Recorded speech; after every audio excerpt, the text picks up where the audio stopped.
Wa qaimun gani wa wahidun wahai qadir muridun alimun bikulli syai'. Wa qaimun kemarin kita bahas itu adalah qiyamuhu binafsihi, yakni adalah berdiri dengan sendirinya tanpa membutuhkan yang lainnya. Berarti nanti Maulid Nabi itu hari apa? Selasa. Senin ini. Senin depan. Tanggal 16 kan tanggal hari Minggu kan kemarin di mana ya? Senin Ya. Oke, nanti berarti untuk minggu depan berarti kan minggu nih ya, minggu sebelum Senin lah ya. Berarti nanti kita bakal sedikit membahas tentang Maulid Nabi ya. Sedikit aja, maksudnya kayak istilahnya kayak untuk rasa mahabbah saja kepada Nabi. Qiyamuhu binafsihi, yakni berdiri dengan sendirinya. Setelah qiyamuhu binafsihi itu ada yang namanya qiyamuhu binafsihi, terus Wahdaniyah.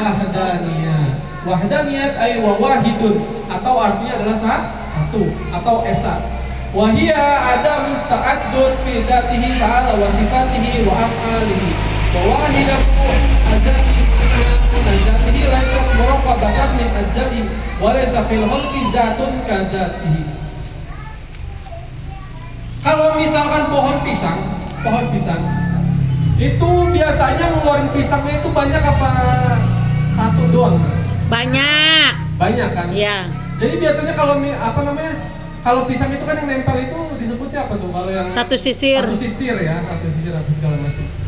Nah, di sini kalimatnya wahdaniyat esa itu adalah sesuatu yang tidak terbilang baik dari secara zat maupun sifat maupun daripada tingkah lakunya. Ada sesuatu yang menjadi dua, ada sesuatu yang berbarengan dan dihitung menjadi dua. Contoh kayak misalkan tadi, ada buah apel biasanya itu di dalam pohon ya nempel sendirian satu ya kan, yaitu memang satu apel. Tapi kalau misalkan pisang itu disebut pisang itu biasanya kalau per sisir, bukan per buahnya. Nah, Allah Subhanahu wa taala bukanlah sesuatu yang seperti pisang maupun yang seperti daripada apel gitu.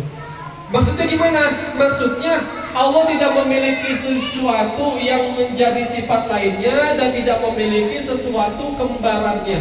Jadi Allah kembarannya saja tidak ada, apalagi ada yang menyamainya. Ya. Kalau misalnya kita kan di dunia kan kadang ada juga ya punya kembaran. Kata orang itu di dunia itu kita hidup itu punya kembaran sekitar 10 orang lah. 7 ya? 7 atau 10? 7 orang atau berapa orang itu di dalam dunia itu punya beberapa kembarannya di dunia. Nah, Allah itu yang sama statusnya saja seperti Allah itu tidak ada, apalagi yang sama. Ada presiden, ada wakil presiden. Presiden sama wakil presiden lebih tinggian mana? Presiden. Lebih tinggian presiden. Nah, Allah punya wakil saja tidak? Ya, punya wakil aja Enggak. Dan kalau kan ada yang namanya rakyat, ada wakil Rakyat. Lebih tinggi mana rakyat sama wakil rakyat? Hah? Rakyat. Rakyat sama wakil rakyat lebih tinggi mana? Rakyat. Hah? Rakyat.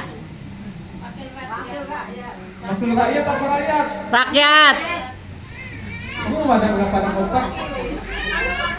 Tadi mulai ngaji jam berapa sih? Kok saya mulai jam 5 lewat ya? Jam 3 kurang 1/4. Oh, jam 3 kurang. Memang jam 2-nya itu ada acara yang nggak bisa ditinggal ya? Ya, lanjut aja. Apa tadi namanya tadi? Bagusan rakyat atau wakil rakyat? Rakyat.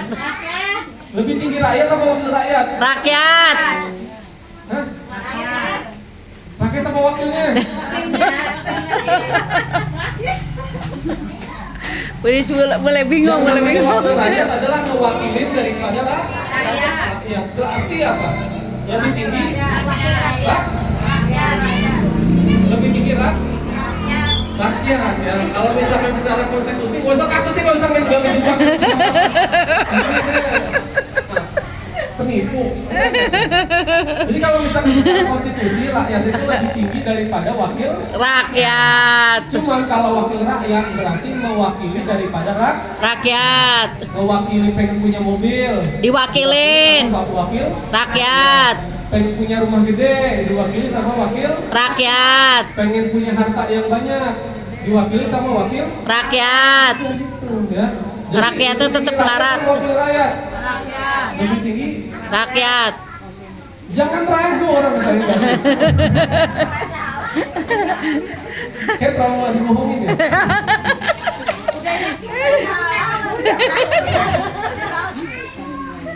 Nah, kalau misalkan Allah itu sifatnya wahdaniyat, yaitu adalah satu.